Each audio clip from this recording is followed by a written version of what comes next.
Hi, I'm Kim Hollingshead, the owner and the attorney of Hollingshead Title and Escrow. If you're in real estate in Middle Tennessee, so whether you're an agent, a loan officer, or you're buying your new home, there is a new law that you need to know about. And I want to walk you through it clearly because I think it changes the way that we've been practicing closings here in Middle Tennessee for many, many years. On April 21st, Governor Bill Lee signed into law House Bill 569. You'll also hear it called Public Chapter 769, but I call it the Buyer's Choice Closing Law. It passed the House 86-2 and the Senate 26-2.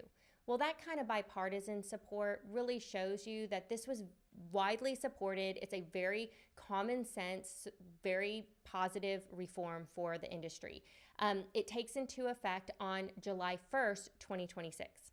So let's talk about what exactly it does. At its heart, this law is very, very simple. The buyer now has the exclusive right to choose the settlement agent. And that title company, escrow agent, or closing company is the one that, once they're named as the buyer's choice in the contract, is the agency that is authorized to handle the escrow, issue the title insurance policy, clear title requirements, and produce all of the closing documents. And here's the important part. That right cannot be waived. That is a non-waivable right for the buyer to choose.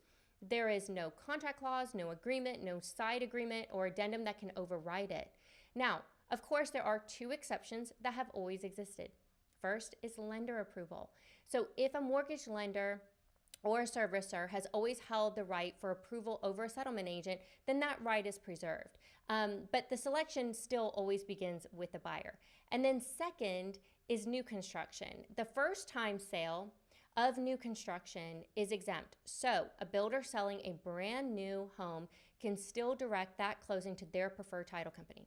Once that property is available for resale, though, the buyer choice rule applies fully, even if the seller is a builder with an affiliated title company.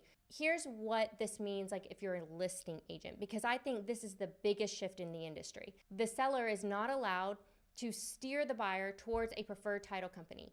They can't use an addenda to do it, and they can't make it part of the deal that it's contingent on that choice. As of July 1st, those practices end.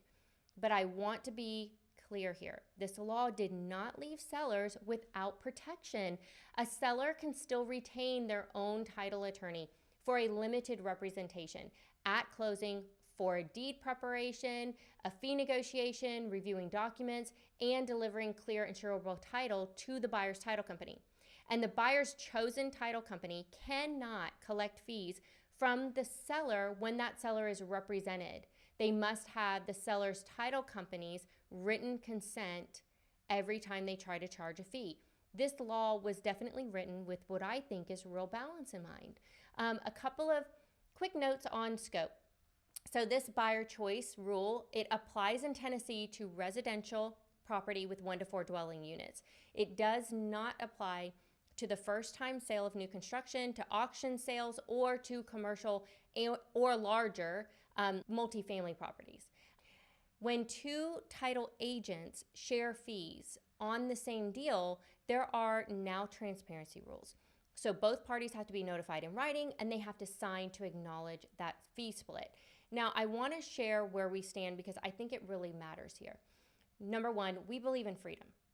We support agents who are going to want to continue to support their preferred title companies. They want to refer their clients to a title company that they know and trust because we believe that relationship, obviously, it has value, and the law does not affect that.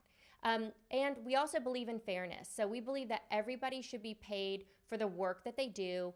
And at the same time, we believe that clients should never have to pay for extra services that they could have had provided to them at no additional cost if the two title companies had simply chosen to cooperate.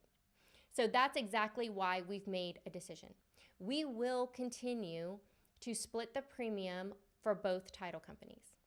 Now that's for title companies who split the premium with us. And that is how we choose to honor the relationships that you have built in your practice. We want to keep everybody fully compensated, and we also want to protect clients. Even though they're not closing with us, we want to protect them from any unnecessary charges. So all at the same time, we feel like this approach is the best. Now, you don't need to memorize the Tennessee code to navigate this bill very well. All you need is a title company who reads the bills, who follows the amendments, and we work really hard to make sure that our agents and our loan officers and our clients are all one step ahead, that they're all fully informed.